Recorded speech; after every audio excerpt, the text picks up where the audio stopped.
dalam kemasan cerita bergambar. Dan pada video kali ini, seperti yang sudah tertera di judul, admin akan mencoba membahas mengenai Jembatan Suramadu. Jembatan Suramadu. Sebelum menceritakan apa saja kisah mistis ataupun mitos yang berkembang di jembatan itu, perlu kalian ketahui, jembatan ini merupakan salah satu jembatan fenomenal karena dikenal sebagai salah satu jembatan terpanjang di Indonesia. Pengerjaannya juga bukan main-main, memakan waktu hingga 6 tahun.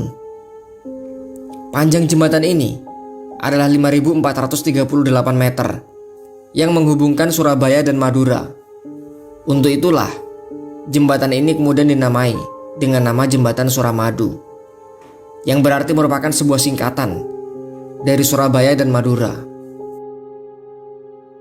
Hal lain yang juga cukup mencengangkan, mengutip dari Kompasiana, proyek ini melibatkan lebih dari 400 pekerja dan menghabiskan dana hingga 4,5 triliun.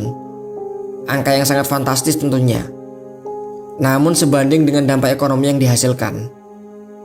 Dan selain itu, pembangunan jembatan ini juga menghabiskan 450.000 ton beton dengan lebih dari 50.000 ton baja.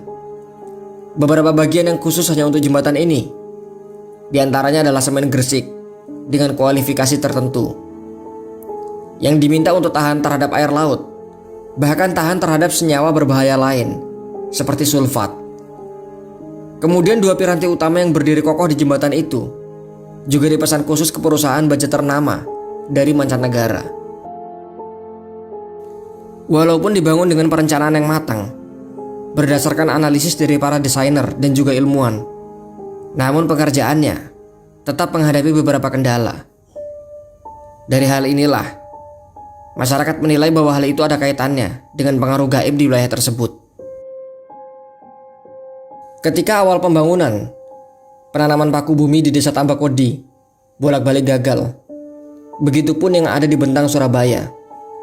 Padahal, inilah dasar dari jembatan itu nantinya.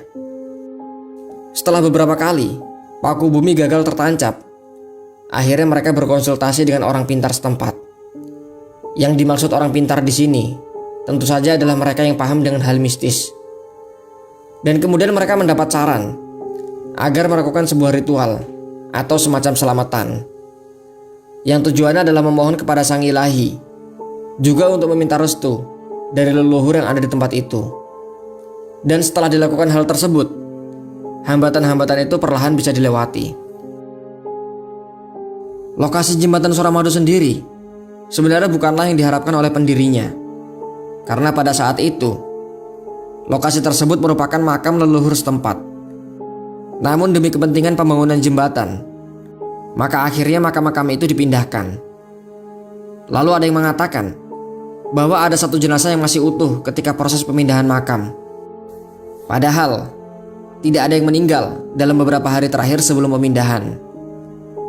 Namun informasi pasti mengenai makam ini juga sebenarnya agak simpang siur, karena tidak ada media yang benar-benar menegaskan bahwa ada makam di daerah tersebut, serta tidak ada informasi juga kemana makam itu dipindahkan. Hal lain yang juga sempat membuat geger adalah informasi bahwa ada 20 pekerja yang tewas tertimbun. Mereka semua terkubur hidup-hidup saat mengerjakan proyek itu. Namun kembali lagi, informasi ini diragukan setelah dilakukan investigasi di tahun 2004. Hanya ada 15 pekerja yang dikatakan menjadi korban dari jembatan Suramadu. Dan dari 15 orang itu, hanya ada 1 orang yang disebutkan meninggal dunia. Namun demikian, bukan berarti kejadian janggal tidak terjadi, karena pada dasarnya kita memang hidup berdampingan dengan hal yang tidak kasat mata. Salah satunya bahkan dialami oleh insinyur dari Bandung, serta ada juga konsultan asing yang sempat dinyatakan menghilang. Beruntungnya, mereka masih selamat dan ditemukan, yang kemudian akhirnya mereka pun bercerita.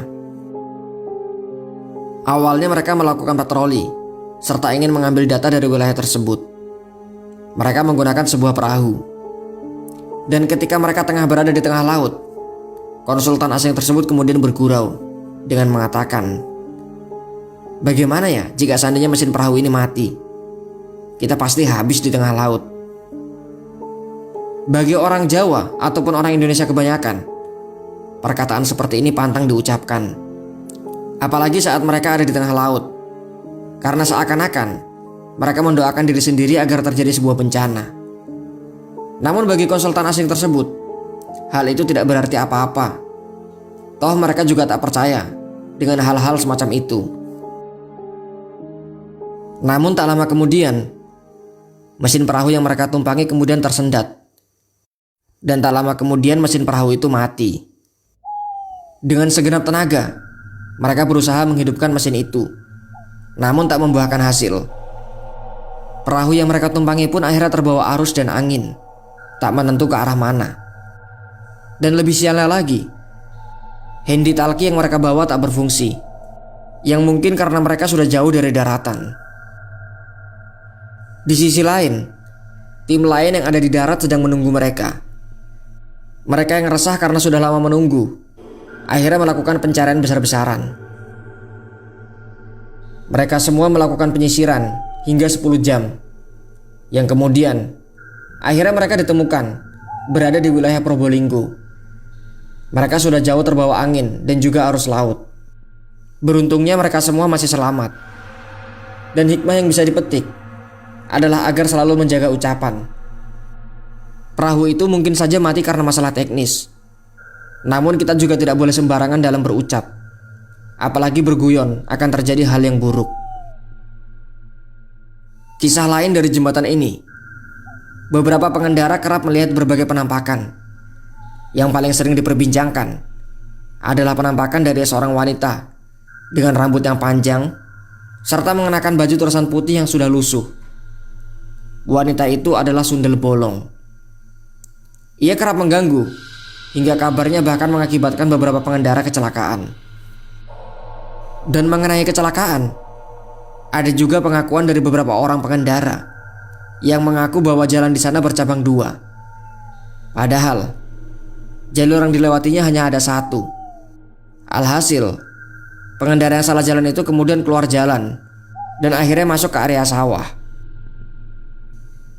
Itulah beberapa kisah dan misteri yang ada di jembatan Suramadu. Dan sebenarnya masih banyak lagi. Kisah seperti ular raksasa yang diyakini menjaga sebuah musola. Ada juga tangisan dari bayi yang entah datangnya dari mana. Bahkan ada mitos yang berkembang mengenai larangan pacaran di tempat tersebut. Konon, pasangan muda-mudi yang berpacaran di jembatan Suramadu diyakini akan segera putus. Entah benar atau tidak. Namun jikapun hanya mitos, larangan ini sebenarnya memiliki dampak yang positif.